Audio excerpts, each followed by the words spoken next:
Fala gremista, tudo bem? Sejam bem-vindos a mais um conteúdo aqui no canal. Domingo de Clássico Grenal, hoje é dia de vencer lá no Chiqueiro. Ser campeão na casa deles depois de 20 anos. A última vez lá em 2006, com aquele gol de nuca do Pedro Júnior. O Fernandão abriu o placar, estava 1-0 para eles. O Grêmio havia, na partida de ida, não construído uma vantagem, foi 0-0 no Olímpico, mas tinha o gol qualificado. Gol fora de casa era critério de desempate e foi justamente o que aconteceu.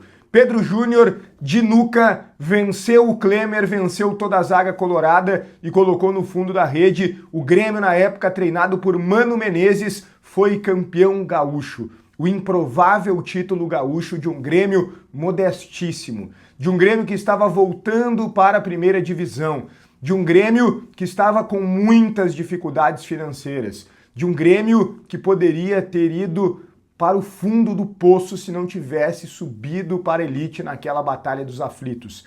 E 2006 começou dessa forma, com o Grêmio sendo campeão na casa do rival.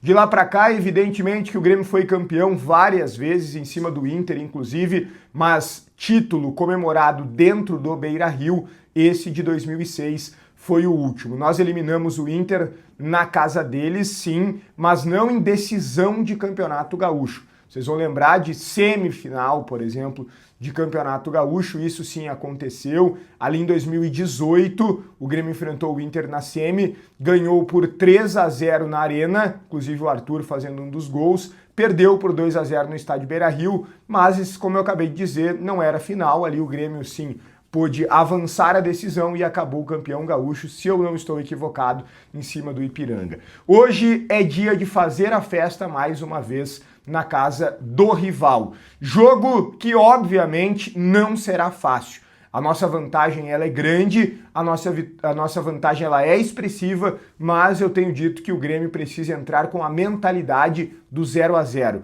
E quando eu digo mentalidade do 0-0, não é por entender que o Grêmio precisa adotar isso como estratégia de modelo de jogo. Por exemplo, vamos para lá para tentar ganhar, vamos atacar. Não, o Grêmio precisa ser inteligente, precisa jogar com o regulamento embaixo do braço, mas ao mesmo tempo a mentalidade significa correr, levar o jogo como a partida mais difícil possível. Levar o jogo como uma final de Copa do Mundo. Disputar cada bola como se fosse a última. Não pode entrar com uma leveza, já tenho uma vantagem, não preciso me esforçar tanto, tá decidido, até porque não está decidido. Clássico Grenal é clássico Grenal. Eu sempre digo que existe sim favoritismo na maioria das vezes. Quem joga em casa leva uma vantagem, basta olhar o histórico.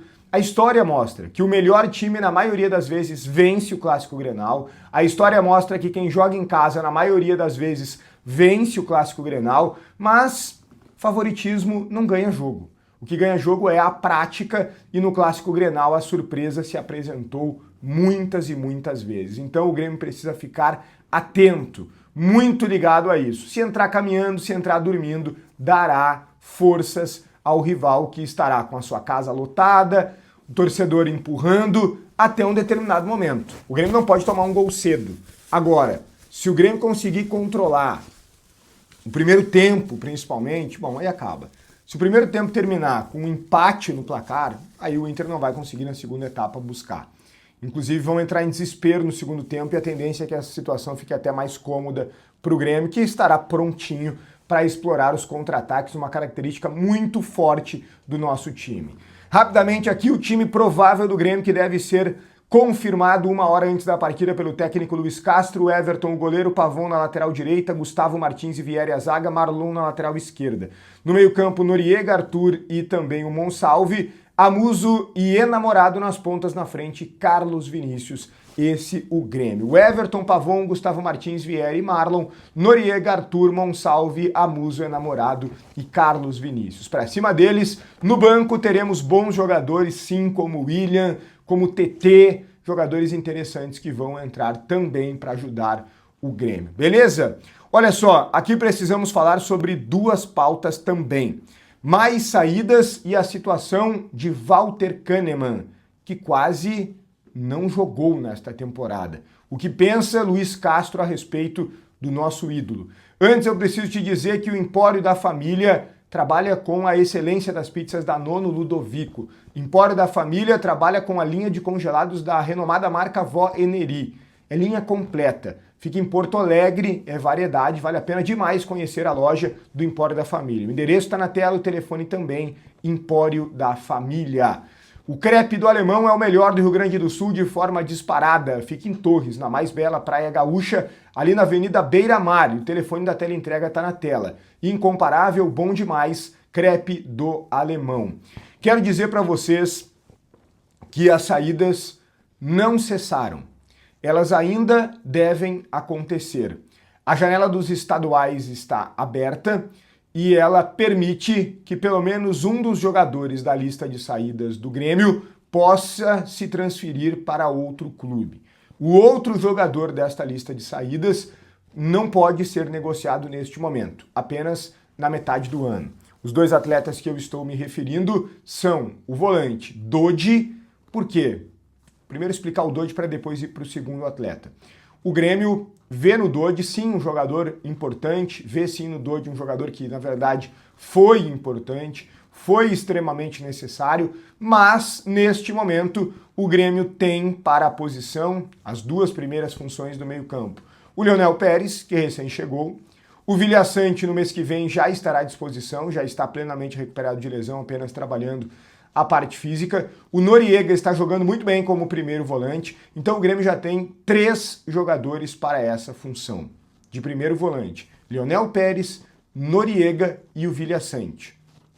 Para a segunda função, o Grêmio tem o Arthur, o Grêmio tem o Thiaguinho e o Grêmio tem o Nardoni.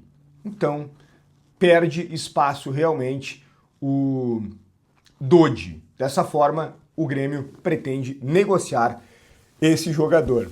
O outro atleta é o Bright White. O Bright White é tido, já falei com vocês, como um jogador que pode ajudar. Até a metade do ano ele fica com certeza. Mas o alto salário faz com que a direção tenha vontade de negociá-lo e é por isso que o Grêmio quer achar um negócio para ele na janela da metade da temporada. O Atlético Mineiro tem interesse e sinalizou ao Grêmio que deve fazer uma proposta efetiva. Vamos ver se isso vai se confirmar. Foi uma sinalização do Atlético Mineiro, mas é necessário que algo mais concreto chegue de Minas Gerais. Outros clubes talvez também se interessem, algumas sondagens chegaram até mesmo do exterior e o Grêmio quer, portanto, a saída também do Bright White. Desses dois jogadores, o atacante Bright White e também do Dodi. Mas sei que a torcida tem muita expectativa em relação ao Bright White, tomara que ele possa nos ajudar, eu acho que ele tem qualidade, não para ser titular do Grêmio, porque na minha visão ele é bem inferior ao Carlos Vinícius, até por uma questão de característica, né, para a posição, pede muito mais as virtudes que o Carlos Vinícius tem, mas o Bright White pode ser um bom reserva, pode entrar, pode inclusive em algumas circunstâncias jogar ao lado do Carlos Vinícius. E a situação do Walter Kahneman? Muita gente perguntando. A situação é a seguinte, o Grêmio vê o Walter Kahneman como uma figura fundamental do dia a dia. Ele tem contrato vigente, o Grêmio com a direção anterior renovou até o final do ano que vem. A nova diretoria não teria renovado por 2 anos, teria renovado com o Kahneman até o final deste ano, para em dezembro reavaliar a situação, né, se ele sairia ou se ele ampliaria o vínculo por mais uma temporada, mas essa direção não teve poder de decisão. E o Kahneman é tido, sim, repito, como um jogador fundamental no dia a dia por todo o exemplo que ele dá. Ele dá um exemplo muito positivo a todos os atletas, com aquilo que ele faz em campo, com a entrega, ele se mata. Esses dias, inclusive, o Pelaipe, no vestiário, falou isso para os atletas, se espelhem no Kahneman.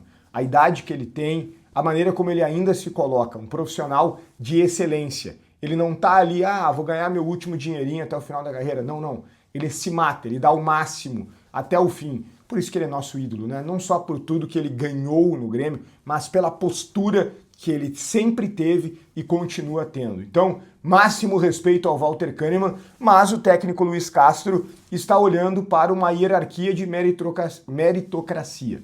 Ele está olhando para quem está melhor. O Kahneman não está fora dos planos.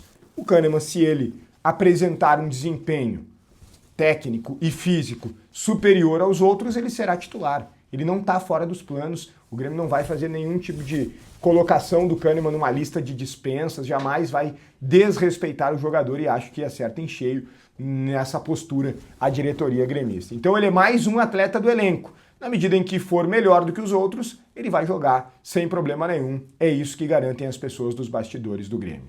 Beleza?